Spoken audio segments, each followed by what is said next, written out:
Good evening. So we are continuing our study in the Sermon on the Mount. And if you want to turn to your Bibles, what we're going to be studying today is in Matthew chapter 5, verses 27 through 30. But before we begin, I'm going to ask Dr. Payne if he can lead us in a prayer. Our Heavenly Father, we are so grateful to you for this day.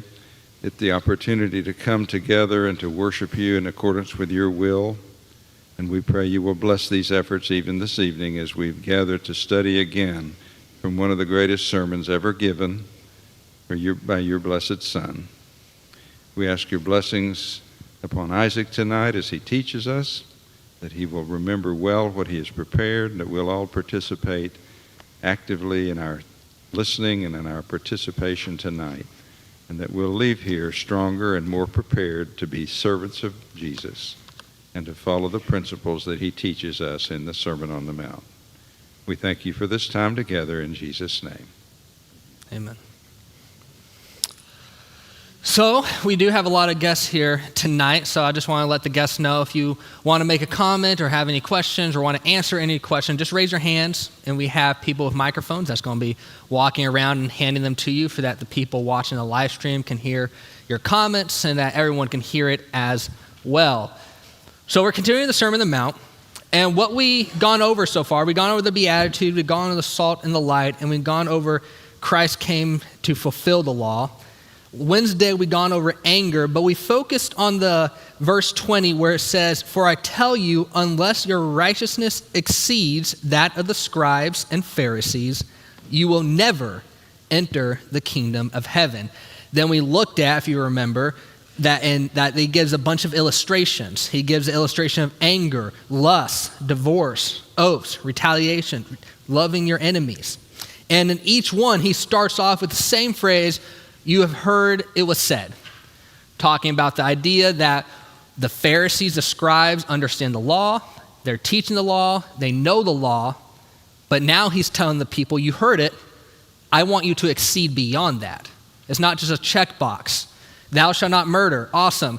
If you're angry too, it's just as bad. And now we're looking at, you shall not commit adultery, but even if you look at someone with lust, just as bad. He wants you to exceed that point. So to start off class, I want to tell a story of this video I watched, and you may have seen this video if you're part of the Freedom Fight groups. And they have this interview of this gentleman.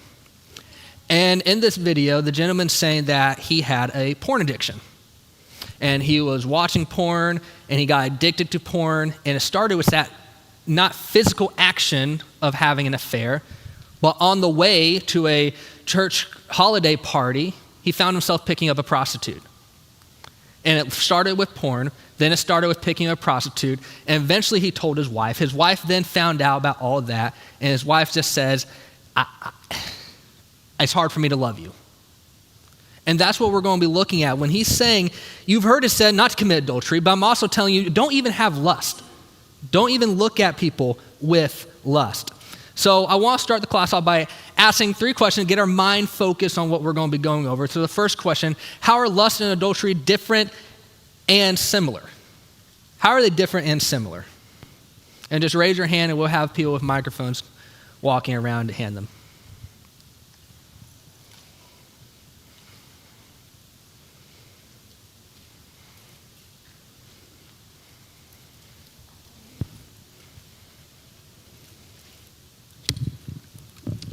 Lust is the precursor or the fuel that feeds and gives life to adultery.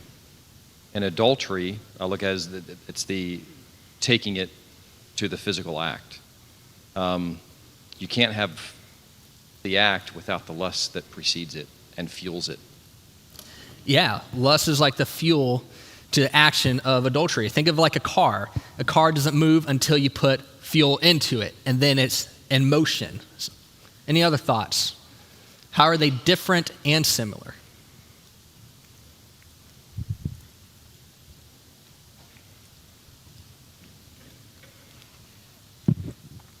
I was just going to say that adultery itself has, in some ways, more far-reaching and lasting consequences because it's, it's affecting, and not that the other doesn't in its a way, but when you're actually affecting another person that you have, you're interacting with, and their family and everyone involved there, it's just, it's a little more far-reaching, and the consequences are greater, is all I'm saying. Yeah, greater consequences.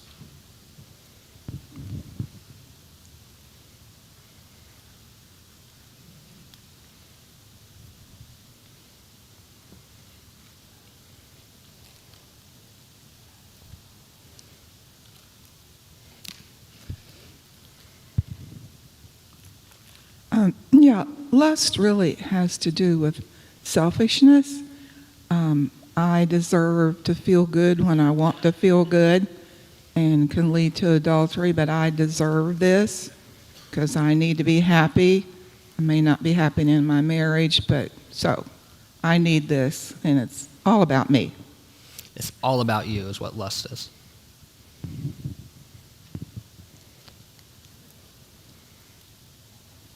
And I just want to say that he does say that both are equally sinful. If you're lusting, you're committing adultery in your heart. So it's just there's the consequence difference in some ways, but that's equally sinful. Yeah, and that's a big part that we're looking at tonight, that they're both equally sinful. Like we talked about when he talked about in verse 20, you need to exceed of the scribes and Pharisees, because they looked at it like a checkbox. Okay, well, I'm not committing adultery. I may look at someone with lust, but I'm not doing that action of adultery, so I'm fine. And he's saying, no, you're not fine. Well, I'm not committing murder, even though I'm angry with that person, but I'm not committing murder. He said, no, that's not fine.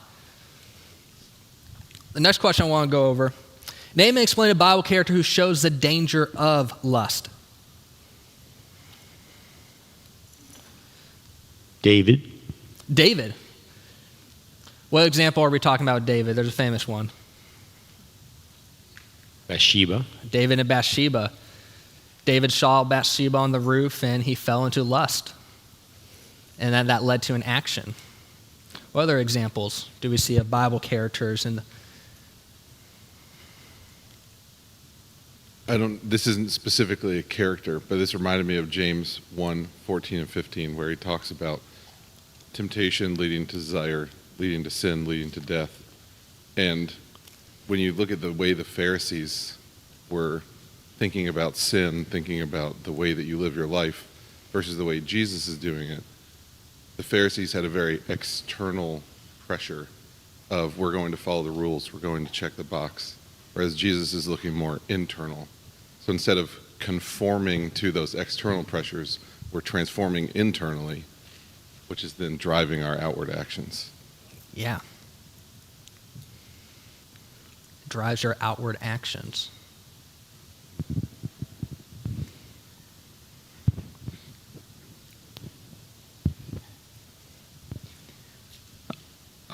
For me personally, it reminds me of Adam and Eve. Adam and Eve. It's a form of a lust is a desire. Yeah, we're actually going to look at Adam and Eve as an example because the phrase they use there, Eve saw that it looked good. I was thinking of the example of Potiphar's wife. She was clearly attracted to Joseph because he was clearly quite a character and set a great example in a host of ways. I expect he was pretty good looking too. In fact, I think we're told that, aren't we? He was good looking. Yeah, we're told he's good. He's So a good looking man. she was definitely lusting after him and trying to get him to commit adultery over and over again. Yeah. And of course, he did not, which again illustrates there's a difference between lust and adultery. Yeah. She would have, in every sense of the word, but he didn't allow it. So, no, there was no adultery, but there was in her heart. So that's a good example. Yeah, she was lusting after Joseph, and it started with her heart. She had a desire. I think Solomon knew a lot about lust. He talked a lot about it. He did. He did. Even within the Proverbs, which we're going to look at a little bit as well.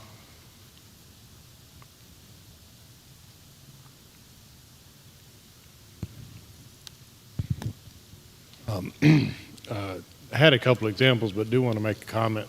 We need to be very careful that we are attributing a sin of lust to someone when it's not in the Bible. We don't have anything that indicates that Solomon had a problem with lust. We do see that he went after foreign gods in that form of desire for gods, but we don't have any indication of that. So we just need to be careful about that. A couple examples come to my mind. Samson, driven by his passions, supposed to be dedicated to God, and then Amnon, when he was lusting after Tamar. If we're talking about sexual lust, which I Right. thought was the question. And we're going to look at that word adultery and how it's used in the Bible as well. And this is kind of the same, and we kind of answered this a little bit, but I'll go ahead and answer what we said. But Bible characters who handle the danger of lust correctly, and we think of Joseph running away from Potiphar's wife, right? And one thing I find interesting that I was told that it's like I never looked at it this way. Edwin was talking to me about that passage, and he said, one thing I like about the passage is that we see Joseph run away from Potiphar's wife, but we look at it as examples like, wow, look how strong he is to run away. But what if we looked at examples that he knows he's too weak not to fall into that temptation? So he runs away because he knows he wouldn't be able to control himself. What are some other characters we know who handled it correctly? Sorry?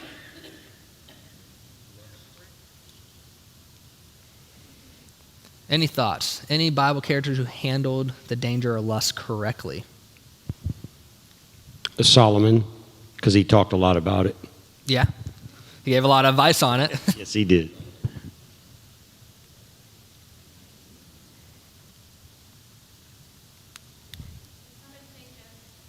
Joseph, yeah.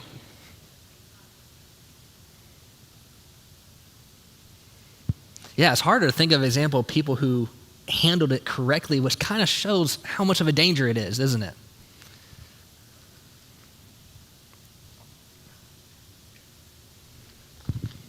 I'm not sure this fits exactly, but Phineas, because when the Israelites left Egypt, one of the things that happened was that one of the nations sent their women in. They lusted after them, and Phineas put a stop to that. Yeah. Made a big difference. It wasn't his lust, but that caused them all to fall away. And also the false gods, what do they call it? The goddess Diana, they made little statues of them. Mm-hmm. But they would lust after them. Anyway, they were told to put that stuff away. Yeah, lusting after false gods and putting a stop to it. Yeah. So, one other question, my bad, there's 4 questions. Why does Jesus care so much about what happens in our hearts and minds, not just what we do physically? Because if we looked at what we've been looking at, he talks about anger, and we talked about that idea of the heart, and now he's talking about lust, and that's something that starts inside. So why does Jesus care so much about what happens in our hearts and mind, not just what we do physically?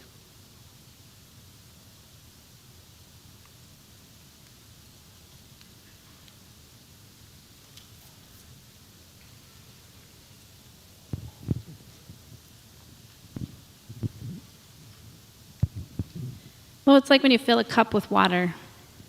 If you're actually wanting to drink water and you fill it with water, you're going to get water when you drink it. If you fill it with soda instead of water, you're not going to get water. You're going to get a very different satisfaction or quench of thirst, but it's not going to have the same effect. And if your heart is filled with godly things and your mind is focused on that kind of thing, it's going to result in godly actions. If your heart is filled with other things, it's going to be very difficult to do godly things because your mind will be headed in different directions. That's exactly correct. So growing up, I remember when I was a kid at the church I grew up at, we used to sing this song in the kids' class, input, output, what comes in is what comes out. The idea that's what's in you is what you start showing on the outside. And that's the whole point of the Sermon on the Mount. We talked about how it's Jesus trying to tell them what you need to be in your hearts to be citizens of this new kingdom, of this Garden of Eden coming back as they're coming back up to the mountain. And we see plenty of examples of the Beatitudes showing what type of person you need to be. Even in verse 8, blessed are the pure in heart, those who are striving to be pure, those striving to be 100% focused on God. And we have other examples where he tells the Pharisees their woes, and he even talks about them being whitewashed tombs, that they look great, but on the inside they're just rotten bones. And that's who they are. And that's why we're looking over, is that you need to exceed that point. You heard what was told, but now you need to exceed that point. And now we're going to be talking about lust. And I want us to go ahead and start by reading Matthew 5, verses 27 through 30. You have heard that it was said, you shall not commit adultery. But I say to you that everyone who looks at a woman with lustful intent has already committed adultery with her in his heart. If your right eye causes you to sin, tear it out and throw it away. For it is better that you lose one of your members than that your whole body be thrown into hell. And if your right hand causes you to sin, cut it off and throw it away. For it is better that you lose one of your members than that your whole body go into hell. So I know this subject, the idea about lust and the idea about adultery and pornography, can be very uncomfortable. I remember, so the past summer, I was teaching the middle school class with Andrew, actually. And I don't know if he planned it out correctly, but he said he had a Bible study elsewhere and left me talking about pornography with middle schoolers. And, a lot of them were nervous. But one thing I told them, I'm going to tell you guys as well, Satan loves it that we don't talk about it. Because if you don't talk about it, if you don't face it, then it's just going to keep being a secret, and it's going to keep building up. And Jesus spends these verses talking about what we're going to talk about today. So let's not be uncomfortable, but face this head on. So I want to go over the context. The Bible is a romance. It's a romance story. If we go to Genesis 1:1, if you want to turn there very quickly. The very first verse, it says, in the beginning, God created the heavens and the earth. Now, why is that important to the idea of a romance story? Well, heaven in Hebrew is always used in a masculine sense. And earth in Hebrew is always used in a feminine sense. Well, there you go. You have a male and a female. Usually when you're using those two things, it's usually leading to a romance idea. And then you also have Jesus in Matthew chapter 9, described as a bridegroom in multiple verses that I want to look at. In Matthew chapter 9, it says in verse 15,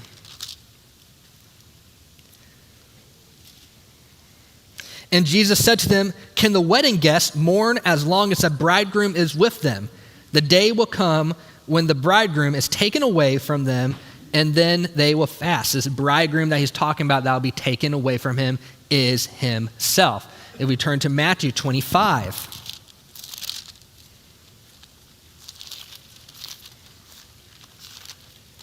In Matthew chapter 25, verses 1 through 6, it says, "Then the kingdom of heaven will be like 10 virgins who took their lamps and went to meet the bridegroom. 5 of them were foolish and 5 were wise. For when the foolish took their lamps, they took no oil with them, but the wise took flasks of oil with their lamps. As the bridegroom was delayed, they all became drowsy and slept. But at midnight there was a cry, 'Here is the bridegroom, come out to meet him.'" This bridegroom, again, is Jesus. This idea that those who are being foolish, who are kind of sleeping, not focusing on him, and then when he comes, it's, whoa, he's here. He's talking about himself. And then if we turn to John chapter 3.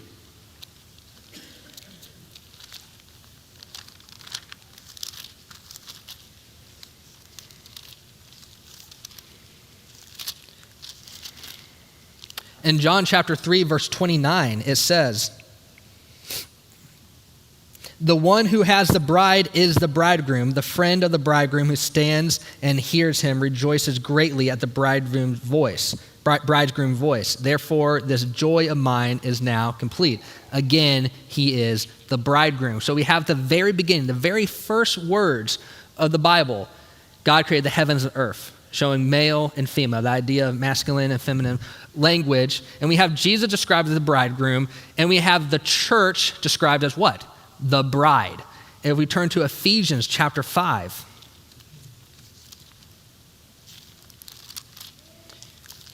In Ephesians chapter 5, starting in verse 25, It says, husband, love your wives as Christ loved the church and gave himself up for her, that he might sanctify her, having cleansed her by the washing of water with the word, so that he might present the church to himself in splendor, without spot or wrinkle or any such thing, that she might be holy without blemish. This idea describing that a husband and wives, their roles with each other, but also describing that Jesus treats the church like his bride. And then we have that Revelation ends with marriage. If we go to Revelations 19,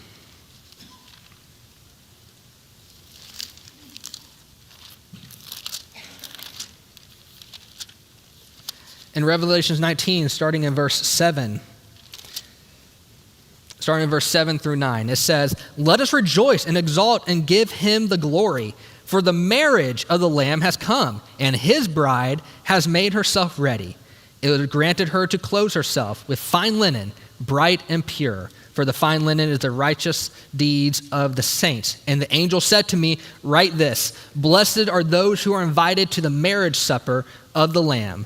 And he said to me, these are the true words of God. And if we jump to chapter 21, verse 2, it says, and I saw the holy city, New Jerusalem, coming down out of heaven from God, prepared as a bride adorned for her husband. This idea, the wedding. Why am I saying all this? Well, in Shakespeare, I've never been a big Shakespeare guy. The language barrier, it's not my thing. I've never been that guy. But one thing I find funny that I looked up that's actually quite interesting, in his comedies, most of the time, a high percentage of them, they end in a wedding, his comedies. It's a positive. It is reconciling with everybody. His tragedies don't end in a wedding. So here we have the idea of the very beginning, introducing the masculine and feminine words, and ending the story with a wedding. Why is that important? Well, we're talking about adultery. We're talking about that separation, cheating on your husband, cheating on your wife, or in this case, cheating on God. It's a classic happy ending. So then we have this idea of faithful versus unfaithful. But before we go ahead, does anyone have any comments or wants to say anything?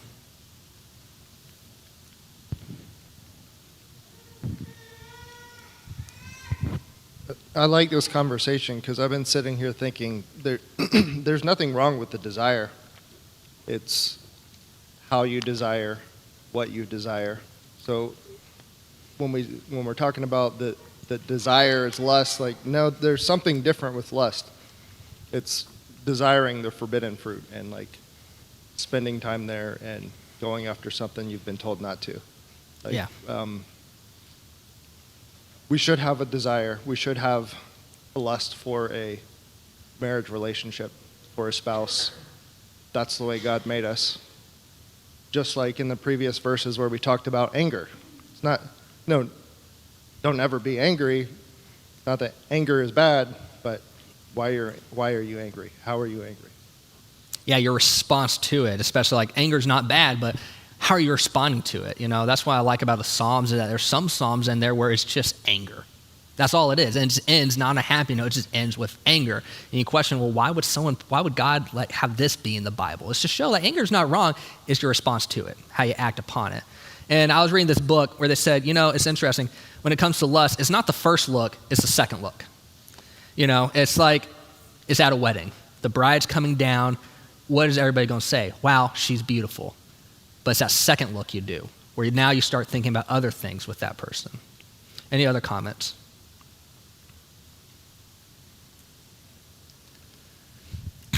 So we are supposed to be married to God. There's so many metaphors talking about how he is the bridegroom and we, the church, are the bride.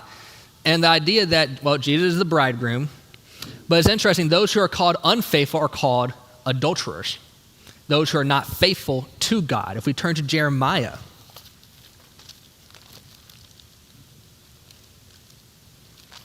Jeremiah chapter 3.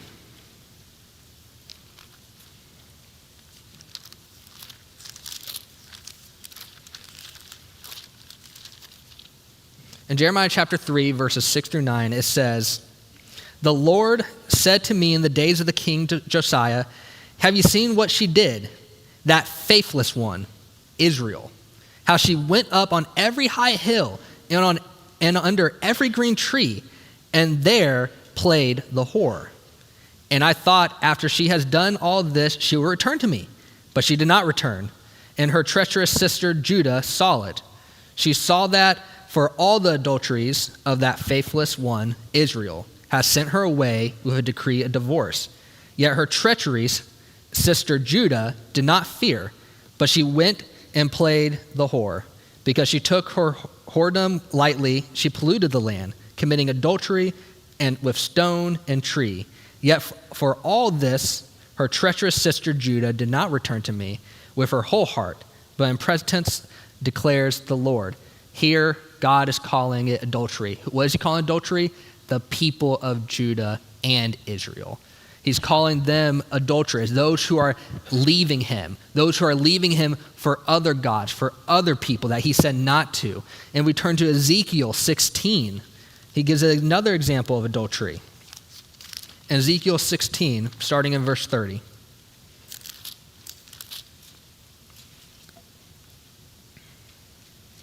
Starting in verse 30 through 32.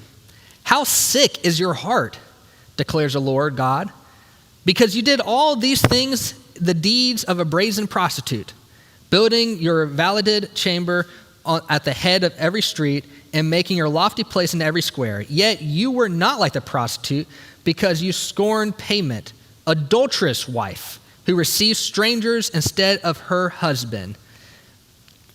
This idea, and if we go back to verse 30 of that, what's the first words he says? How sick is your what? Your heart. Do we see how this is related to the Sermon on the Mount? What is Jesus trying to get at here? Your heart. That's what he's trying to do. Not just a checkbox. Okay, well, you didn't commit adultery, but if you're doing it in your heart, how sick is your heart? And that's what he wants you to change.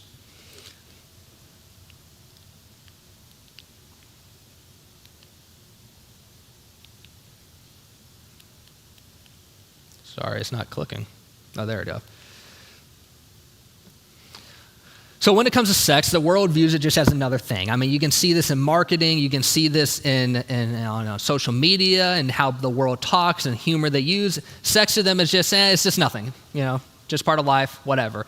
But Christians, they view it as a grand thing. It's not just nothing. And it isn't just nothing. So how do you view sex? In Matthew 19, Jesus talks about it a little bit. In Matthew 19, if you want to turn back there, starting in verses 4 through 6.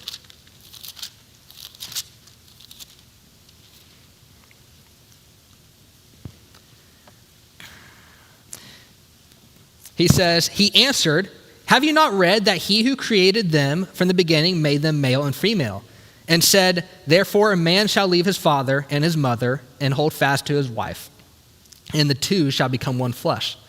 So they are no longer two, but one flesh. What therefore God has joined together, let not man separate. Does that seem like nothing? Doesn't seem like nothing. It's interesting that the world promotes it, the world pushes it like it's fine. I was actually having a conversation with my friend of mine, and they said, what's kind of sad about like my generation especially, is that we base our identity so much on who we slept with. And that's kind of the world now. It's fine. That's just kind of your identity. But here he is saying man and wife. He's not saying plural. He's not saying your many mans or your many wives, but man and wife, and they shall become one flesh. Not two, not three, not four, not five. One flesh. It's not just nothing. And that's going back to how he starts off in the Sermon on the Mount. You have heard that it was said, you shall not commit adultery. So before we move on, any other comments?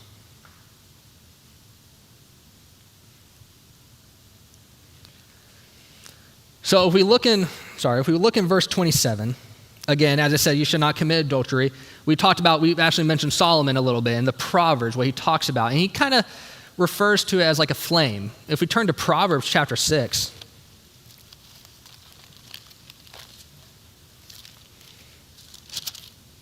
In Proverbs chapter 6, verses 27 through 29, he says, Can a man carry fire next to his chest and his clothes not be burned? Or can one walk on hot coals and his feet not be scorched? So is he who goes in his neighbor's wife, none who touches will go unpunished. And then we jump to verse 32. He who commits adultery lacks sense. He who does it destroys himself. I like this metaphor he's using about, can you keep a fire next to your chest and not burn your clothes, you know? So in our apartment I live in, we have candles, right? Because it's 3 guys, you have to have candles. But, you know, we light the candles. But what if we light the little lighter elsewhere? Not where it's supposed to be. What will happen to the apartment? Might burn down. We might ruin the wall. We might ruin the carpet. That fire is meant there in that candle. It's not meant elsewhere. And it's the same idea when it comes to adultery and marriage and sex. It's meant in that relationship. It's not meant elsewhere. And that's what he's saying, that if you put it elsewhere, you put the fire instead in the candle, you're going to burn the whole house down. In this case, how can you walk on hot coals and your feet not scorched? How can you carry fire next to your chest and your clothes not be burned? He who commits adultery lacks no sense. He who does it destroys himself. But then he starts talking about lust, because even though lust may not be considered adultery, I mean, some will consider it, but for the Pharisee, they might not consider it adultery. It still would destroy your home. Pornography destroys homes. That story I told earlier about that man, he had to leave his house. His life was destroyed right there. And there's been plenty of examples. I've had this at my old church, this family member who had a son. I never knew the son. He's now in prison. Why? Porn. Looking at stuff he really shouldn't have looked at. I have a friend I grew up with whose husband's now arrested for aggravated assault, and they found out what happened. He was addicted to porn. It's not considered adultery, but it still ruined that house. And that's what he's saying. It's not just adultery, they check the box off, but lust. Even if you have lust, you must stop. But I say to you that everyone who looks at a woman with lustful intent has already committed adultery with her in his heart. If your right eye causes you to sin, tear it out and throw it away, for it is better that you lose one of your members than your whole body to be thrown into hell. And if your right hand causes you to sin, cut it off and throw it away, for it is better that you lose one of your members than that your whole body go into hell.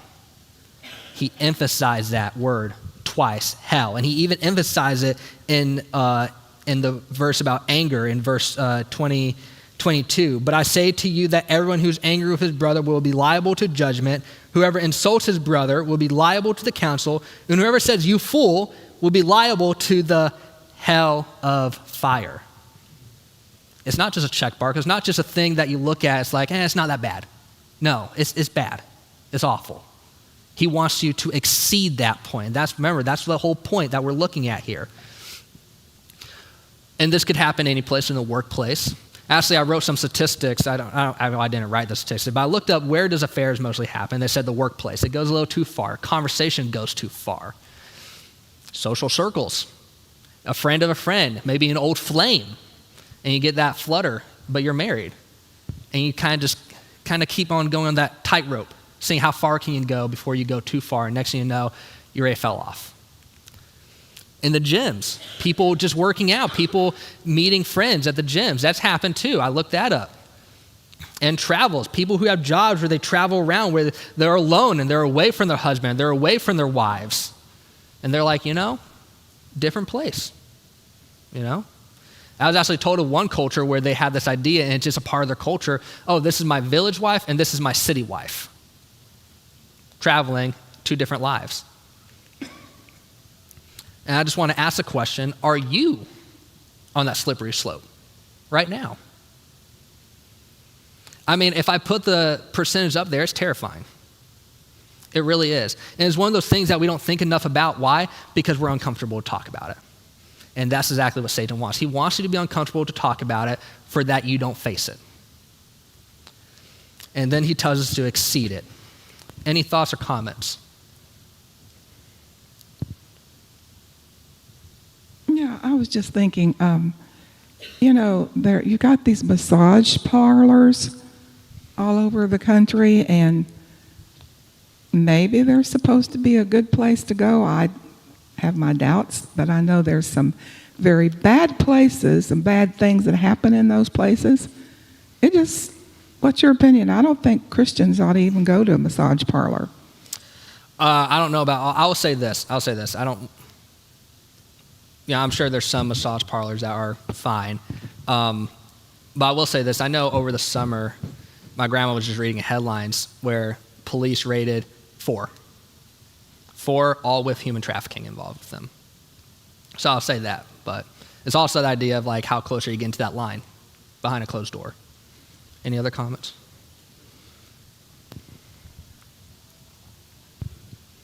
Yeah, I'm starting to see a common thread being developed here where Jesus goes into anger, goes into lust, and we'll see it continue where I believe Jesus is addressing our human tendency, even for religious people, is to elevate the desires of our body over how we treat other people who are made in the image of God.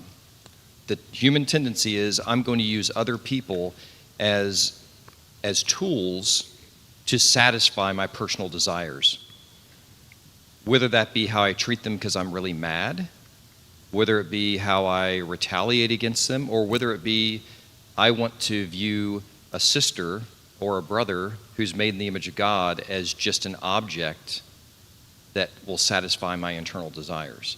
And Jesus is saying it starts right there. How do you view other people made in the image of God? Are they holy? Are they to be respected and cherished and treated with care? Or are you just going to use them as an object? Yeah. And what really strikes me here is Jesus is talking to religious people because religious people here are really struggling. They're using their religion as a cloak to hide the evil in their heart. Yeah, just using it as a cloak, like, look at me. To kind of go along with that, Colossians 2, verse 20 through 23 speaks to that.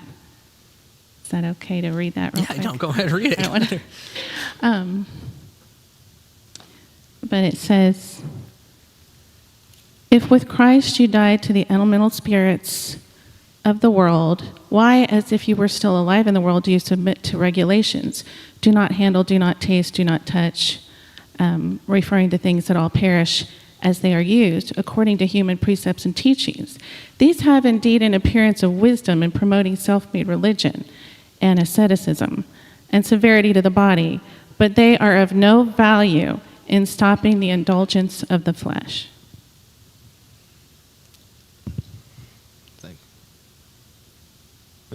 Yeah, the idea of in our culture right now of the self, I think we all know that we're very focused in this culture on ourselves. It's probably not the first time, obviously, this happened. It's not a novel thing, but it is a thing we're dealing with right now.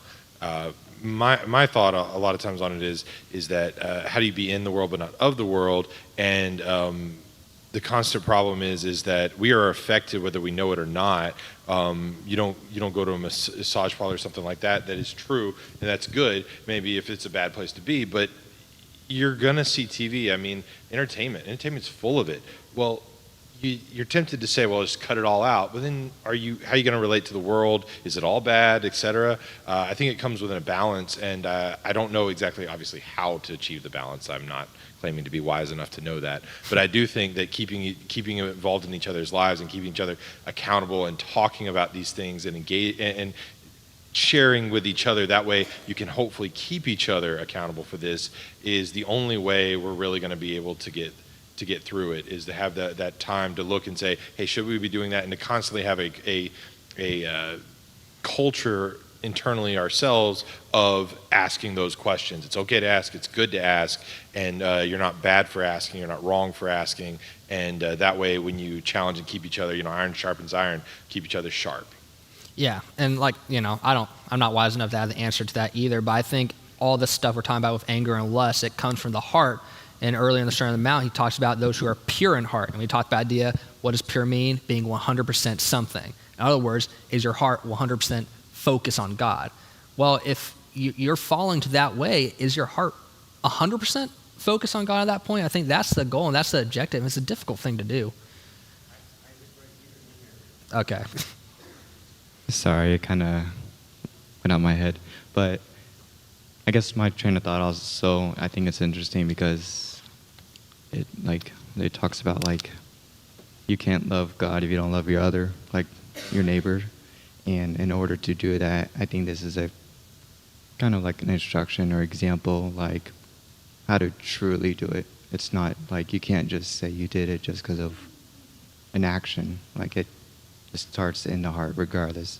For all those, like every desire, good or bad, it comes from the heart. So I do think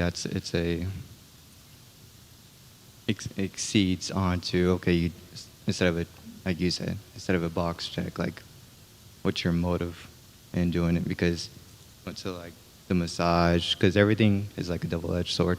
You know, there's always a good intent for something, but on the flip side, everything can have a negative side effect or side to it as well. Yeah, everything can have a bad side to it.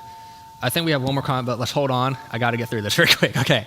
So we talked about exceeding, the idea of cutting your hand off, cutting all that stuff off. And there's something that goes into fantasy, that he's talking about the lust, the things that's in your head, what you're imagining about it. And it begins in the heart like we talked about. And it begins with that second look. And it's already setting that fire to the house, to destroy that household. So this is kind of scary stats. 58% of Americans say they are addicted to porn.